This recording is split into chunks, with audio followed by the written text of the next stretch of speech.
কথা বলে এখনো পর্যন্ত তাদের ওয়াজ শুনে মানুষ কান্নাকাটি করে। আরে দুনিয়া থেকে মানুষটা চলে গেছে, কিন্তু তার বয়ান শুনে মানুষ এখনো পর্যন্ত কান্নাকাটি করে, ইলম হাসিল করে, ঈমান চাঙ্গা করে, মজবুত করে। যতদিন পর্যন্ত তার কথাগুলো ইন্টারনেটের ভিতরে থাকবে, মানুষ যতদিন পর্যন্ত তার কথাগুলো শুনে শুনে আমল করবে, ওই মানুষটা কবরের ভিতরে শুয়ে থাকবে। বলেন দেখি সওয়াব কবরের ভিতরে যাবে কি যাবে না?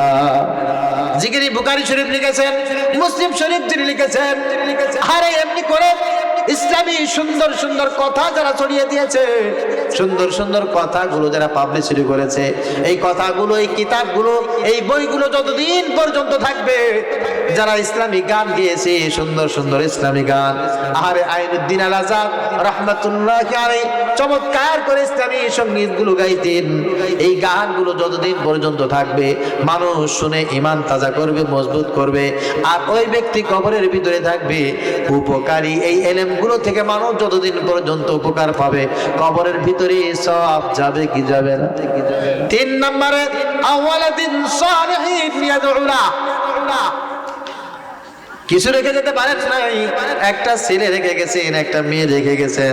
ছেলেটা কোরআন শরীফ তেলাওয়াত করতো, ছেলেটা নামাজ পড়তো, ছেলেটা রোজা রাখতো, জিকির করতো, তেলাওয়াত করতো, মানুষকে ভালোবাসতো, এলাকার মানুষের সেবা করতো, ভালো ভালো কাজ ওই ছেলেটা যতদিন পর্যন্ত করবে, ওই মেয়েটা যতদিন পর্যন্ত করবে, ওই ছেলের ভালো কাজগুলো আল্লাহ পাক রব্বুল আলামিন আপনার ভালো কাজ হিসাবে কবরে পৌঁছে দিবে। সুবহানাল্লাহ, সুবহানাল্লাহ। এই জন্য অনেক মানুষকে আমাদের ময়দানে জান্নাতে চলে যাবে কেন?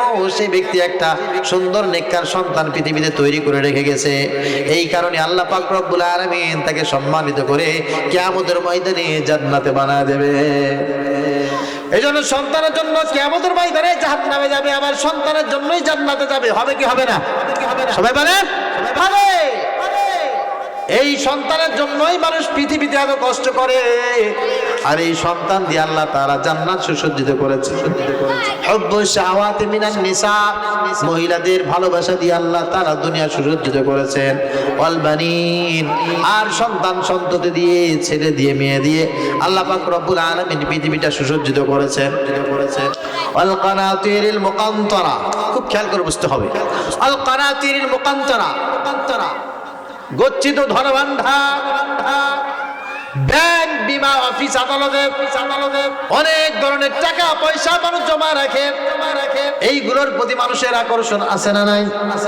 এই দুনিয়ায় পাগল ছাড়া আর ছোট্ট অবুঝ বাচ্চা ছাড়া এমন কোনো মানুষ পাওয়া যাবে না যে মানুষটা বলবে আমার টাকা লাগবে না, টাকার প্রতি আমার কোনো মহাব্বত নাই, আমার কোনো টান নাই, এমন মানুষ পৃথিবীতে খুঁজে পাওয়া যাবে না।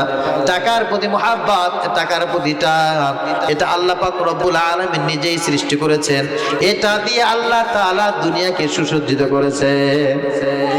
এই টাকাও হচ্ছে আর একটা জিনিস। সেটা কি? টাকার জন্য পৃথিবীতে মানুষ ভালো কাজ করতে পারে, আবার টাকার জন্য মানুষ খারাপ কাজ করতে পারে। যদি কোনো মানুষ গাঁজা খায়, গাঁজা খাইতে টাকার দরকার আছে না নাই? হঠাৎ করে আমরা শুনি বুড়িবটতলা মসজিদের যে দান বাক্স আছে, দান বাক্স টাকা চুরি করে নিয়ে গেছে। পরের দিন ধরা গেছে কে? অমুক গাঁজাখোর, ওর গাঁজা খাওয়ার টাকা নাই, সেই জন্য মসজিদের দান বাক্স টাকা চুরি করে নিয়ে গেছে। বাহির রেল স্টেশন মসজিদের মাইকের আজান দেওয়ার যে ব্যাটারি আছে, এই ব্যাটারি চুরি করে নিয়ে গেছে। পরে জানা গেল ওই এলাকায় একজন গাঁজাখোর আছে, তার গাঁজা খাইতে সমস্যা, গাঁজা খাওয়ার টাকা নাই, সেজন্য মসজিদের মাইক, তার ব্যাটারি ইন্না লিল্লাহি ওয়া ইন্না ইলাইহি রাজিউন হয়ে গেছে। বোঝা গেল এক কথায়, টাকার জন্য মানুষ চুরি করে। কিসের জন্য? সবাই বলেন টাকার জন্য।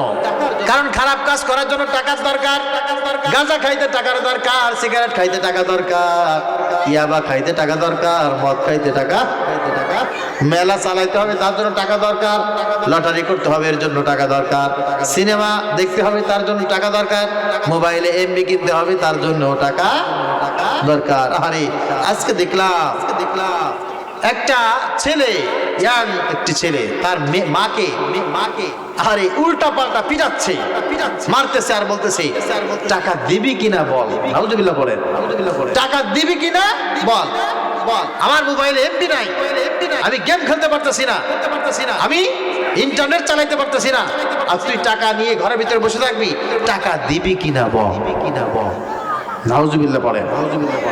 টাকার জন্য মানুষ কি না করে, আর খারাপ কাজ করার জন্যই টাকা ব্যবহার করে। আর আল্লাহ পাক রব্বুল আলামিন বলছেন, টাকার প্রতি আমি মোহ তৈরি করেছি, গচ্ছিত ধন ভান্ডারের প্রতি আমি আল্লাহ তাআলা এই মোহ তৈরি করেছি।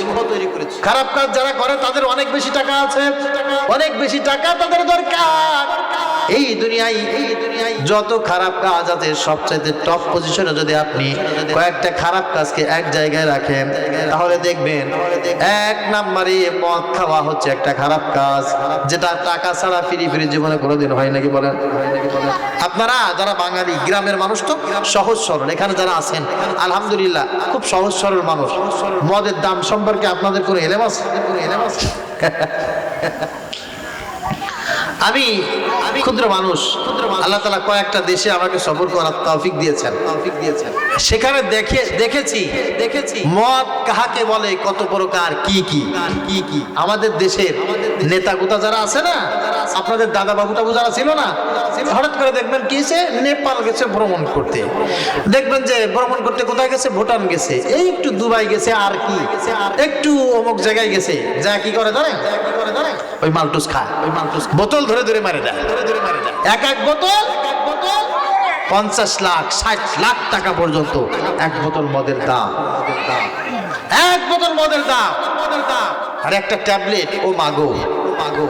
এ তো এলাকায় যারা খায় তাদের কাছে জিজ্ঞাসা করলে বুঝবেন কোথায় কি অবস্থায় কয় টাকা হলে পাওয়া যায়।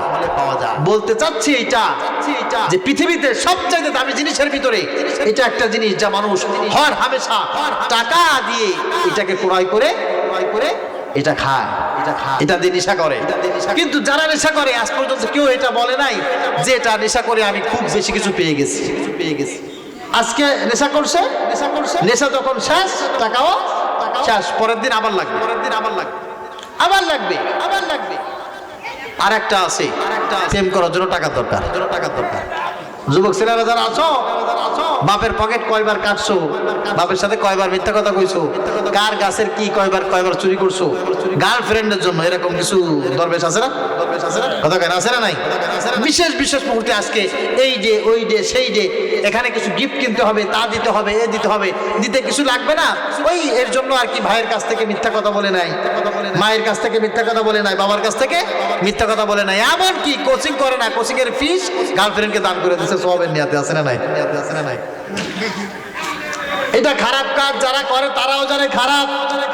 এই পৃথিবীতে যত নেককার কাজ আছে, গুনাহের কাজ আছে, তার ভিতরে অন্যতম শ্রেষ্ঠ একটা গুনাহের কাজ হচ্ছে অবৈধ প্রেম প্রীতি আর ভালোবাসা। ছেলেদের মধ্যে মেয়েদের মধ্যে অবৈধ প্রেম প্রীতি ভালোবাসা পরকীয়া, এই কাজ এত বেশি নেককার কাজ, এটা মদ খাওয়ার চাইতে নিকৃষ্ট, এটা জুয়ার চাইতে নিকৃষ্ট।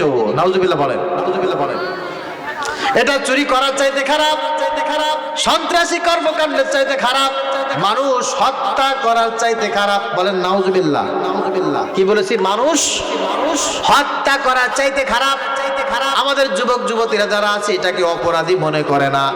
এমনকি অনেক মা বাবা এমন আছে, ছেলেকে আর মেয়েকে বলে বাবা যেখানে সেখানে যাবা না, যেখানে সেখানে আড্ডা মারবা না, যদি কাউকে পছন্দ থাকে বলবা, দরকার হয় বাড়ি এনে তার সাথে আড্ডা দিবা, কিন্তু যেখানে সেখানে যে আমার সম্মান নষ্ট করবা না। এরকম অসভ্য বাবা মা আছে না নাই? কেন আপনার মেয়েকে ছেলেকে এই কথা বলে শিখাবেন নাকি? আপনাদের খারাপ লাগতেছে মনে হয় যে হুজুর এদিক যায়েন না। হ্যাঁ, বনি ইসরাইলের যুবক নবীজি সাল্লাল্লাহু আলাইহি ওয়াসাল্লাম বর্ণনা করেন, বুখারী শরীফের হাদিস, মুসলিম শরীফের হাদিস, মুত্তাফাকুন আলাইহি। বুখারী শরীফের ভিতরে আসছে, মুসলিম শরীফের ভিতরে আসছে, বনি ইসরাইলের ভিতরে ইমানদার মুত্তাকিন পরহেজগার একজন সুন্দরী যুবক রাস্তা দিয়ে প্রতিদিন যাইতো। ওই এলাকার সবচাইতে বড় টাকাওয়ালা ক্ষমতাসীন একজন ব্যক্তি ছিল, তার একটা কন্যা ছিল। ওই মেয়েটা প্রতিদিন সেই যুবককে ফলো করতো। হঠাৎ করে একদিন তার বাড়ির চাকরকে ডেকে বলছে, যুবককে ধরে নিয়ে আসো। যুবককে ধরে এনে বাড়ির ভিতরে আটকিয়েছে। যুবক, তুমি আমার সাথে প্রেম করবা? যুবকরা বলছে, না আমি তোমার সাথে প্রেম করতে পারবো না। কেন করবা না? বলে, আমি আল্লাহকে ভয় করি। আল্লাহু আকবার। আমি আল্লাহকে ভয় করি, এই জন্য পরনারী আমি স্পর্শ করব না, তোমার সাথে আমার কোনো ভালোবাসা নাই, ভালোবাসা নাই। তখন ওই মহিষী রমণী বলছে, তুমি যদি আমার সঙ্গে ভাব আদান প্রদান না করো, আমি তোমাকে এই বাড়ি থেকে বের হতে দেব না, তোমাকে আমি আর জীবনে কোনোদিন এখান থেকে জীবিত ফিরাবো না, ফিরাবো না।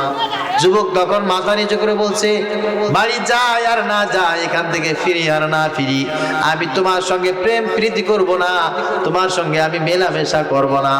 অনেক কষ্ট করে নির্যাতন করে ওই মহিলা পুরুষকে যখন বাধ্য করতে পারে নাই, নবীজি সাল্লাল্লাহু আলাইহি ওয়াসাল্লাম বলেন, তখন ওই মহিলা তার জন্য 3টি অপশন দিয়েছে।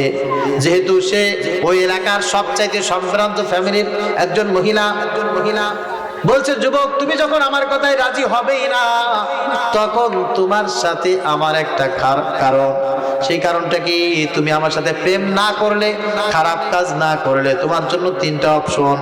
1 নম্বর অপশন, এই যে একটা গোলাম আছে আমার, একটা চাকর আছে, তুমি এই চাকরটাকে মেরে ফেলো, একে হত্যা করো, একে হত্যা করো। 2 নম্বরে আমার সামনে এই যে 1 বোতল মদ আছে, এই মদটা পান করো। 3 নম্বরে আমার সঙ্গে খারাপ আচরণ করো। এই 3টার যে কোনো একটা না করে তুমি ঘর থেকে বের হতে পারবে না। যুবক তখন চিন্তা করতেছে, আমি এখন কি করব? আমি তার সঙ্গে খারাপ কাজ করব? আল্লাহ পাক রব্বুল আলামিন বলেন, ওয়ালা তাকরাবুজ জিনা ইন্নাহু কানা ফাহিশা ওয়া সাআ সাবিলা। আল্লাহু আকবার। আল্লাহ পাক রব্বুল আলামিন বলেন, ব্যভিচারের নিকটবর্তী হবে না, অবৈধ প্রেম প্রীতি এইটার নিকটবর্তীও হবে না। ওয়ালা তাকরাবুল ফাওয়াহিশা মা যাহারা মিনহা ওয়া মা বাতান। আল্লাহ পাক রব্বুল আলামিন বলেন, অশ্লীলতার নিকটবর্তীও তোমরা হবে না, হবে না। আমার ক্লাস পড়ুয়া, হ্যাঁ, হাই স্কুল পড়ুয়া, কলেজ পড়ুয়া, ইউনিভার্সিটি পড়ুয়া, আমার ছেলে মেয়ে, আমার বোন, আমার ভাই, তোমাদেরকে বলছি খবরদার, জীবনে যদি মুসলমান হিসাবে মরতে যাও, অবৈধ প্রেম প্রীতির কাছেও তুমি যাবে না, অবৈধ ভালোবাসার নিকটবর্তী হবে না। তুমি যদি ঈমান নিয়ে মরতে চাও, আর পরকিয়া তো বাদই দিলাম, পরকিয়ার কাছে যাবেন নাকি? কথা বলেন, আল্লাহ আমার এই জাতিকে তুমি হেফাজত করো, সকলে বলি আল্লাহুম্মা আমিন। যুবক বলছে, আমি এই মহিলার সাথে খারাপ কাজ করতে পারবো না, তাহলে আমি যুবকটাকে হত্যা করি, এই চাকরটাকে হত্যা করি। আল্লাহ পাক রব্বুল আলামিন কোরআনুল কারীমের ভিতর বলছেন, মান কাতালা নাফসান বিগাইরি নাফসিন আও ফাসাদিন ফিল আরদ ফাকান্নামা কাতালান নাস জামিআ। যে ব্যক্তি অন্যায়ভাবে একজন মানুষকে হত্যা করলো, সে যেন একজন মানুষকে হত্যা করে নাই, তামাম বিশ্বের সব মানুষকে সে হত্যা করেছে। নাউজুবিল্লাহ বলে, নাউজুবিল্লাহ বলে। একজন মানুষকে হত্যা করলে একজন মানুষকে হত্যা করা হয় না, তামাম বিশ্বের মানুষকে হত্যা করা হয়। কে বলেছেন? সবাই বলে, এখন ও তো পারে, ওই মহিলার দোহাই দিয়ে তাকে হত্যা করতে পারে না। আচ্ছা, আমাকে ওই মহিলা হত্যা করতে বলছে, আমার দোষ কি, অপরাধ কি? আল্লাহ পাক রব্বুল আলামিন এতে কি তাকে বাঁচিয়ে দেবেন নাকি? কথা বলেন, কথা বলেন। দেখুন ভাইয়ের আমার, আমার এলাকাবাসী, আপনারা আমার ইউনিয়নের মানুষ, আপনারা আমার এলাকার মানুষ, আমি আপনাদের একজন। আমি কোনো অবস্থায় আপনাদের অকল্যাণ হবে এমন কোন মেসেজ আমি আপনাদেরকে দেব?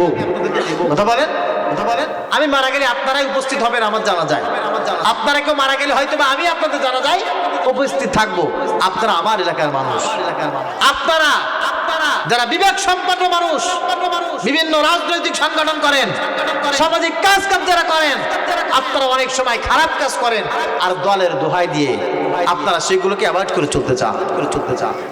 কিছুদিন আগে যারা আলেমদেরকে গুম করেছে, আলেমদেরকে যারা ফাঁসির মঞ্চে দিয়েছে, আলেমদের বিরুদ্ধে যারা স্লোগান দিয়েছে, আমরা দেখেছি আমার এলাকায় কিছু যুবলীগ করা, ছাত্রলীগ করা, আওয়ামী লীগ করা কিছু অসভ্য জানোয়ার, তারা আলেমদের ফাঁসি চেয়েছে, রাস্তায় তাদের বিরুদ্ধে স্লোগান দিয়েছে। আমি জিজ্ঞাসা করলাম, কিরে বন্ধু, কিরে ভাই, দল করতে পারো, সেই জন্য আলেমদের বিরুদ্ধে এইভাবে তুমি স্লোগান দিবা? বলে, হুজুর কি করি, কি করবো হুজুর, দল করি তো, দলের স্বার্থে এইটুকু করতে হয়। নাউজুবিল্লাহ বলে, দলের স্বার্থে, পদের স্বার্থে, তোমার পদ টিকে রাখার জন্য তুমি আলেমদের বিরুদ্ধে স্লোগান দিবা? তুমি আলেমদের ফাঁসি কামনা করবা? তুমি আলেমদেরকে গুম করার